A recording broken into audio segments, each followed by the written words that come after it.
Big boss season 6 അപ്ഡേഷനിലേക്ക് എല്ലാവർക്കും സ്വാഗതം. ഇപ്പോൾ രാവിലെ നടന്ന ഒരു സംഭവമൊന്നുമല്ല. രാവിലത്തെ മോർണിംഗ് ആക്ടിവിറ്റിയൊക്കെ കഴിഞ്ഞതിന് ശേഷം ദിലീപ് ഇന്ന് ബിഗ് ബോസ് ഹൗസിനുള്ളിലേക്ക് കടന്നു വരുന്നുണ്ട്. ദിലീപിന്റെ പുതിയ പടത്തിന്റെ പ്രൊമോഷന്റെ ഭാഗമായിട്ടാണ് വരുന്നത്. അപ്പോൾ ഒരു ഇന്റർവ്യൂ ചെയ്യുന്ന രീതിയിലാണ് മത്സരാർത്ഥികളൊക്കെ ഒരുങ്ങേണ്ടത്. അതിനനുസരിച്ച് ചോദ്യങ്ങളൊക്കെ അവർ പ്രിപ്പയർ ചെയ്തിട്ടുണ്ട്. അങ്ങനെ ഇരിക്കുമ്പോൾ ജിൻഡോയെ ഡ്രസ്സൊക്കെ ഇട്ട് റെഡി ആയിക്കൊണ്ടിരിക്കുന്നു. അങ്ങനെ ജിൻഡോ ഡെൻ റൂമിലേക്ക് വരികയാണ്. ഡെൻ റൂമിൽ വരുന്ന സമയത്ത് അവിടെ ജാസ്മിൻ ഇരുന്ന് മേക്കപ്പ് ഒക്കെ ചെയ്യുന്നുണ്ട്. അപ്പോൾ ജിൻഡോ ബാഗ് തുറന്നിട്ട് ഷൂ ഒക്കെ എടുക്കുകയാണ്. ഷൂ എടുക്കുന്ന സമയത്ത് ജിൻഡോ ജാസ്മിനോട് പറയുന്നുണ്ട്, എടി എനിക്ക് വയ്യാടി, ദേഹമൊക്കെ ആകെ വേദന എടുക്കുന്നുണ്ടെന്ന് പറഞ്ഞു. അപ്പോൾ ജാസ്മിൻ പറയുക ഗബ്രിക്കും ഭയങ്കര വേദനയാണെന്ന്. ഗബ്രിക്കും ഭയങ്കര വേദനയാണ്, ദേഹത്തൊക്കെ നല്ല വേദനയാണെന്ന് ജാസ്മിൻ പറയുകയാണ്. അവിടെ ജിൻഡോയ്ക്കുള്ള വേദനയെ അംഗീകരിക്കുന്ന പോലും ഇല്ല ജാസ്മിൻ അവിടെ. കാരണം സ്വന്തം ടീമിൽ കളിച്ച ആളാണ്, എന്നിട്ട് പോലും ആ ഒരു അംഗീകാരം കൊടുക്കുന്നില്ല. ജാസ്മിൻ പിന്നെയും പറയുക, നിങ്ങൾ എന്തിനാ അങ്ങനെയൊക്കെ ചെയ്തേ, അങ്ങനെയൊക്കെ ചെയ്യാൻ പാടുണ്ടോ എന്ന് ചോദിക്കുക. അപ്പോൾ ജിൻഡോ പറഞ്ഞു, എടി നമ്മുടെ ടീമിന് വേണ്ടിയല്ലേ ഞാനതൊക്കെ ചെയ്തേന്ന് പറയുമ്പം ടീമിന് വേണ്ടിയാണെങ്കിലും ഇങ്ങനെയൊക്കെ ചെയ്യാമോ എന്നാണ് ചോദിക്കുന്നത് ജാസ്മിൻ അവിടെ ഗബ്രിയെ നല്ലവനാക്കണം, ജിൻഡോയെ കുറ്റക്കാരനാക്കണം.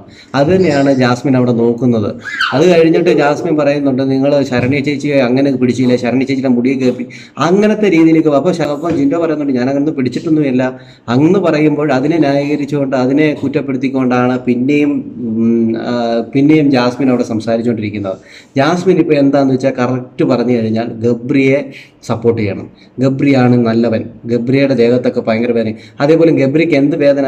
ഏറ്റവും കൂടുതൽ അതിൻ്റെ അകത്ത് അപകടം പറ്റിയത് ജിൻഡോയ്ക്ക് തന്നെയാണ്. ജിൻഡോയാണ് ഫിസിക്കലായിട്ട് നല്ല രീതിയിൽ അറ്റാക്ക് ചെയ്യുന്നത് ജിൻഡോയാണ്. അത് കാണുന്ന ആ ടാസ്ക് ലൈവായിട്ട് കണ്ടവരും ടി വിയിൽ എപ്പിസോഡായിട്ട് കണ്ടവർക്കും അറിയാം, കൃത്യമായിട്ടറിയാം. അത് ജിൻഡോയെ ഫോക്കസ് ചെയ്തുകൊണ്ട് മാത്രമായിരുന്നു ആ ഗെയിം. ജിൻഡോയ്ക്ക് അത്രമാത്രം വേദനിച്ചിട്ടുള്ള രീതിയിലാണ് അവിടെ ആ ഗെയിം കളിച്ചിട്ടുള്ളത്. അതിൻ്റെ ഇടയ്ക്ക് കാല് വെച്ച് തൊഴിക്കുന്നുണ്ട് ഗബ്രി ജിൻഡോയുടെ ദേഹത്ത്. ഇതെല്ലാം അത് കഴിഞ്ഞ് താഴെ ഇവിടെ പിടിച്ചു വലിക്കുന്നതും അങ്ങനെ തുടങ്ങി എല്ലാം നല്ല രീതിയിൽ തന്നെ കിട്ടിയിരിക്കുന്നത് ജിൻഡോയ്ക്കാണ്. അതിനെ മറക്കുന്ന രീതിയിൽ ജാസ്മിൻ ഇപ്പോൾ വലിയ രീതിയിൽ വാചകം അടിച്ചുകൊണ്ടിരിക്കുക. ഇതോരോ പ്രേക്ഷകർ മനസ്സിലാക്കണം. ഈ ജാസ്മിനും ഗബ്രിയും രണ്ട് ടീമിലായിരുന്നതുകൊണ്ട് തന്നെ ഒരു ടീമിന് വേണ്ടി കളിക്കുന്നു. അതായത് ഗബ്രിയെ ജയിപ്പിക്കാൻ വേണ്ടി കളിക്കുന്നു. ഇതേ രീതിയിൽ തന്നെയായിരുന്നു മുമ്പൊരു ദിവസവും ഇതുപോലൊരു ടാസ്ക്. അതായത് ഡെൻ ടീം ജയിച്ചു, ഡെൻ ടീം ആയിരുന്നു. അതായത് ടണൽ ടീമും ഡെൻ ടീമും ഒരേപോലെ പെർഫോം ചെയ്തെടുത്തും ഗബ്രിയുടെ ടീമായ ഡെൻ ടീമിന്റെ കളിയായിരുന്നു നല്ലത് എന്ന് പറഞ്ഞുകൊണ്ട് ഒരു പ്രസ്താവന ഇറക്കുകയുണ്ടായി ജാസ്മിന്.